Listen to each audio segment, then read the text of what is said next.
आरती संस्कृति आईएएस के YouTube channel पे आप सभी का स्वागत है। मैं हाजिर हूँ एक नए विषय को लेकर के।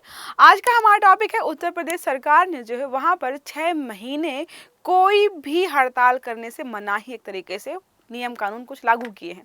तो हम यहाँ पे समझेंगे कि कोई राज्य सरकार ऐसा कब करती है, क्या कोई ऐसा प्रावधान है कि राज्य सरकार हड़ताल करने से मना कर सकती है। क्योंकि हमने पढ़ा है, जहाँ तक हमारे संवैधानिक अधिकार है कि भाई हम हड़ताल करना चाहें किसी सरकारी नीति से, अगर हम जो है एक तरीके से उनसे एग्री नहीं करते हैं तो हम हड़ताल कर सकते हैं। तो यहाँ पर जो है जो हड़ताल के नियम लागू किए गए हैं वो बिजली विभाग के लिए हैं। तो हम यहाँ पे सब चीज़ों को अच्छे से समझेंगे। देखिए हमारी हेडलाइंस क्या है। यूपी में 6 महीने तक हड़ताल पर रोक लगाई गई है। पहले अगर चर्चा के कुछ बिंदुओं को हम यहाँ पे देखें तो योगी सरकार ने यूपी में अगले 6 माह तक हड़ताल पर रोक लगा दी है। उत्तर प्रदेश में अगले 6 माह तक एसेंशियल सर्विसेज मेंटेनेंस एक्ट जो है, जिसको बोलते हैं शॉर्ट में एमसा होता है कि किसी स्पेशल विभाग पर लागू होता है और उस विभाग के कर्मचारियों की बाध्यता हो जाती है कि वो कोई हड़ताल नहीं कर पाएंगे। तो नॉर्मल लोगों पे नहीं है। अगर आप जो भी स्टूडेंट्स वगैरह हैं या जो भी नॉर्मल लोग हैं वो हड़ताल करना चाहे वो कर सकते हैं। लेकिन जब कोई आप प्राइवेट संस्थान, गवर्नमेंट संस्थान ज्वाइन करते हैं तो कुछ टर्म्स एंड कंडीशंस होते हैं कि आप पर ये लागू होंगे, तो उन पर ये लागू हो रहे हैं। ठीक है, बात करें यहाँ पर तो प्रमुख सचिव एम देवराज ने इस संबंध में अधिसूचना जारी की है। पावर कॉर्पोरेशन, मामला ये है कि 2 बिजली कंपनियां हैं, उनको जो है पीपीपी मॉडल के तहत जो है एक तरीके से बिजली वितरण का या हमारे जो विभाग है उसको संचालन का काम दिया जा रहा है। तो यहाँ पर जो लोग हैं जो हड़ताल के लिए बोल रहे कि हड़ताल करेंगे हम, वो बोल रहे कि 4 कंपनियों के साथ ऑलरेडी आप जो है इस तरीके से चीज़ें कर चुके हो, अब फिर जो है प्राइवेट कंपनियों को लेकर के आ रहे। तो यहाँ पर जो भी संस्थान है, जो भी संघ है, वो बोल रहे कि हम जो है इसका विरोध करेंगे और जो है बिल्कुल वहाँ पर हड़ताल करेंगे, पाबंदी जो भी लगाई जा रही है। तो हम यहाँ पर सब चीज़ों को समझेंगे अच्छे तरीके से। अगर बात करें यहाँ पे 2 बिजली कंपनियां हैं, को PPP model, public private partnership model पर चलाने की यहाँ पर तैयारी कर रहे हैं। पूर्वांचल और दक्षिणांचल 2 जगह यहाँ पर हैं। बिजली विभाग के कर्मचारी एक दूसरे दूसरे विभागों के कर्मचारियों पर लगातार इस फैसले का जो है विरोध कर रहे हैं। जो भी बिजली विभाग के कर्मचारी हैं और अन्य जो भी विभाग संबंधित है इससे, वो लगातार इसका विरोध कर रहे हैं। पीपीपी मॉडल क्या होता है मैं समझा दूंगी, अभी शॉर्ट में समझने का प्रयास करें तो यह है कि सरकार और जो है प्राइवेट संस्थान जो है जोखिम को कम करने के लिए साथ में मिलकर काम करते हैं। कई बार जो है सरकार योजनाओं को लागू करना चाहती है लेकिन उसके पास फंड नहीं होता है। ठीक है, और जो है प्राइवेट कंपनियां काम तो करना चाहती हैं, उनके पास कोई जो है प्रोजेक्ट नहीं होता है, या कई बार फंड उनके पास नहीं होता है, सरकार के पास फंड है, कर्मचारी सरकार के पास नहीं है। तो एक तरीके से हम दोनों मिलजुल करके काम करते हैं, यही है पीपीपी मॉडल। अलग अलग यहाँ पे मॉडल्स हैं, उनको हम समझेंगे बाद में, पहले हम बात करते हैं न्यूज़ की। ठीक है, तो एस्मा की बात करें तो एस्मा के नियम जो है कानून जब लागू होता है किसी भी कंपनी पर या फिर किसी भी एक तरीके से ऑफिस पर, तो वहाँ के कर्मचारियों पर जो होता है कि वो हड़ताल नहीं कर सकते हैं। इसके लागू होने के बाद जो हड़ताल को अवैध घोषित कर दिया जाता है। योगी सरकार पहले भी हड़ताल के लिए ये नियम कानून लागू कर चुकी है। फरवरी 2024 में एमसा लागू करने की घोषणा की गई थी, तब किसान आंदोलन चल रहा था यहाँ पे ऑलरेडी। ठीक है, ऊर्जा निगमों में 3 जनवरी तक हड़ताल करने पर रोक लगा दी गई। अभी जो है 3 जनवरी तक लगा दी गई है रोक। 3 जनवरी से जो है 6 माह तक इसको बढ़ाया जाएगा और उसके बाद अगर बात करें 3 जुलाई तक हड़ताल पर रोक लगी रहेगी। एक बार में आप 6 महीने तक रोक लगा सकते हो हड़ताल की। ठीक है, समझ में आया। अगर जो व्यक्ति हड़ताल करते हैं, नहीं मानते हैं, तो उनको जो है कुछ सजा होती है।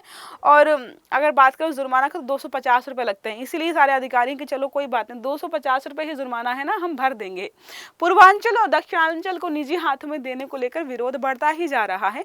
आंदोलन का ऐलान जो है यहाँ पे कर्मचारियों के द्वारा कर दिया गया। उनका बोलना है कि जो पीपीपी मॉडल के तहत जो है दूरगामी परिणाम जो है कर्मचारियों पर पड़ते हैं। बहुत सारे ऐसे हमने देखे हैं, जब भी सरकार प्राइवेटाइजेशन करना चाहती किसी संस्था का जो कि अभी तक सरकारी थी, तो विरोध प्रदर्शन होते ही होते हैं। क्योंकि लोगों का मानना है कि प्राइवेट संस्थान जब आते हैं तो सैलरी कम होती है, रोजगार कम जनरेट करती है। पहले जहाँ पर एक सैलरी में जितने में एक लोग काम कर रहे होते हैं, प्राइवेट कंपनी के आ जाने पर उसी सैलरी में वो 4 को हायर करती है। तो बहुत सारे रीजंस की वजह से इसीलिए जो है लोग जो है विरोध करते हैं कि नहीं प्राइवेट कंपनी मत लेकर के आओ, बहुत काम कराते हैं, सैलरी भी बहुत कम देते हैं। यहाँ पर बात करें एक मंच पर कई श्रम संघ, तो बहुत सारे अलग अलग विभाग के डिपार्टमेंट्स के श्रम संघ आ करके काम कर रहे हैं कि हम हड़ताल करेंगे, हम आपका सपोर्ट करेंगे, अगर जो है ये नियम कानून लागू होते हैं तो हड़ताल करेंगे। तो सरकार ने पहले ही हमसे कानून लागू करने की बोल दिया है कि अगर हड़ताल करेंगे तो पहले से ये नियम कानून तैयार हैं हमारे, तो हड़ताल ये कर नहीं पाएंगे अगले 6 महीने तक। तो ये जो है तरीके से सरकार के बीच और जो सरकारी संस्थान है उनके बीच लड़ाई हो रही है। तो इसमें बोला गया कि इसमें जो है निजीकरण का हर साल इन्होंने लगातार विरोध किया है। उत्तर प्रदेश के विभिन्न विभागों के श्रम संघ शामिल हैं। अब आपको लगेगा बिजली विभाग का मामला है तो दूसरा वाला विभाग क्यों आ रहा है, उसको लगता है कि कोई बात नहीं, कल को हमारे यहाँ पे निजीकरण होगा और अगर हम जो है यहाँ पर हड़ताल करना चाहेंगे, दूसरा विभाग की जरूरत पड़ेगी ना कि भाई आओ हमारे साथ बैठो, तो ये आज सपोर्ट करेंगे, कल को उनको सपोर्ट मिलेगा यहाँ पर। ठीक है, जनहित और बिजली कार्मिकों के हित में निजीकरण का फैसला वापस लिया जाए, इनकी मांग यही है। यह भी संकल्प लिया गया है कि निजीकरण के विरोध में होने वाले आंदोलन का हम बिल्कुल समर्थन करते हैं।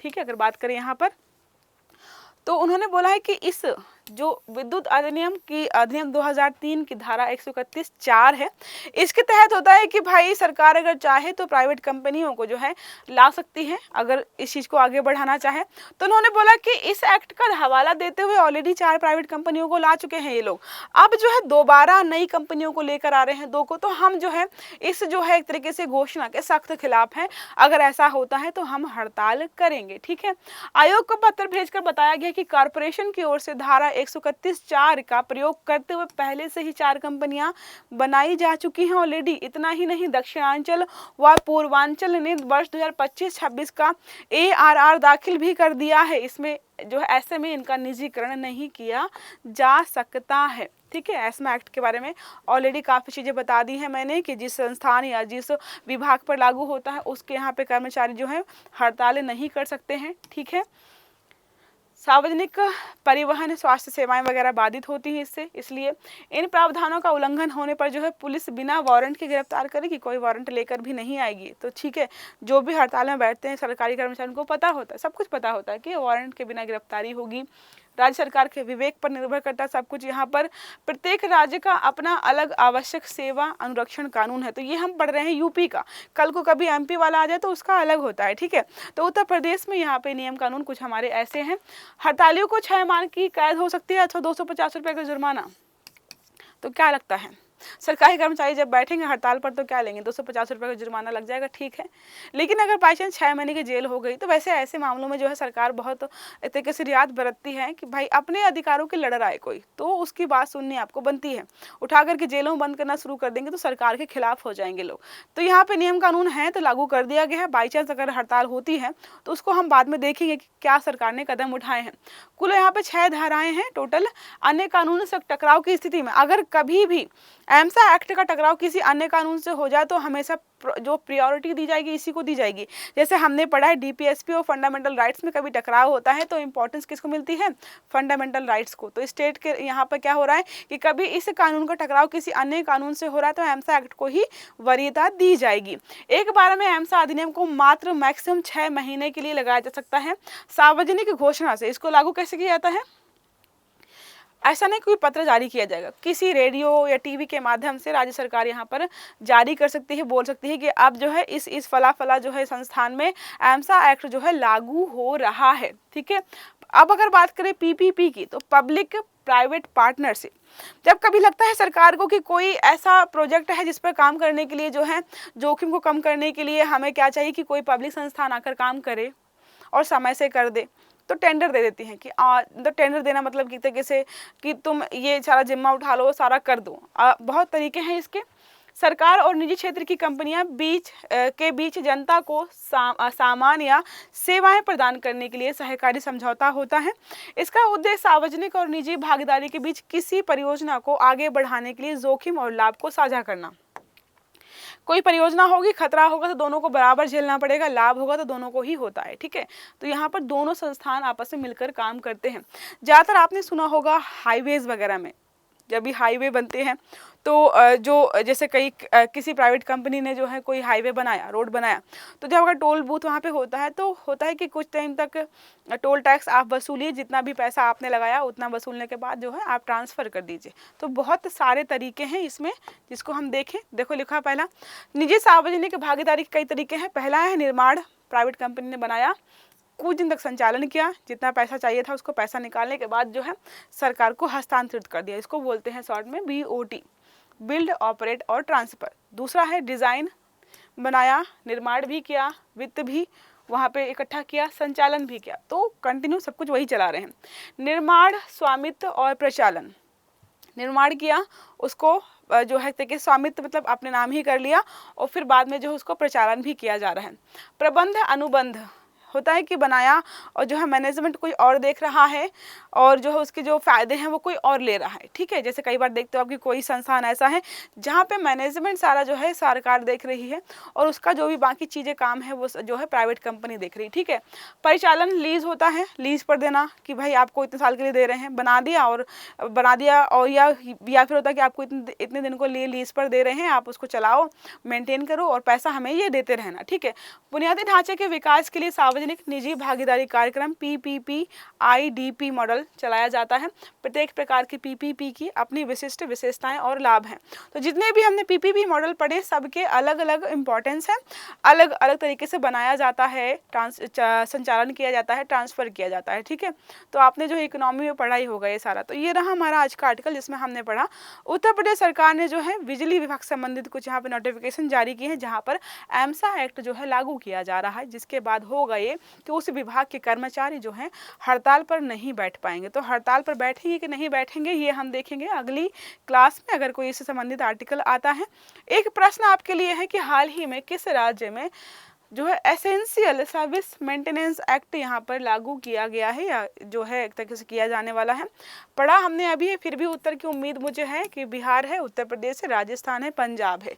तो जो भी सही उत्तर आपको लग रहा है, इतना पढ़ने के बाद भी अगर कन्फ्यूजन है तो उत्तर जो है कमेंट बॉक्स में बताइएगा। कुछ गलत, कोई भी लोग जो है गलत आंसर नहीं देंगे, इसमें गलत होने की कोई उम्मीद होनी भी नहीं चाहिए। ठीक है, तो ये रही हमारी आज की क्लास। आई होप आपको समझ में आई होगी। अगर क्लास अच्छी लगी तो लाइक करेगा, चैनल को सब्सक्राइब करेगा, सारे वीडियो टाइम से मिले तो बेल आइकन जरूर दबाइएगा। अच्छे से पढ़िएगा। Have a good day, thank you.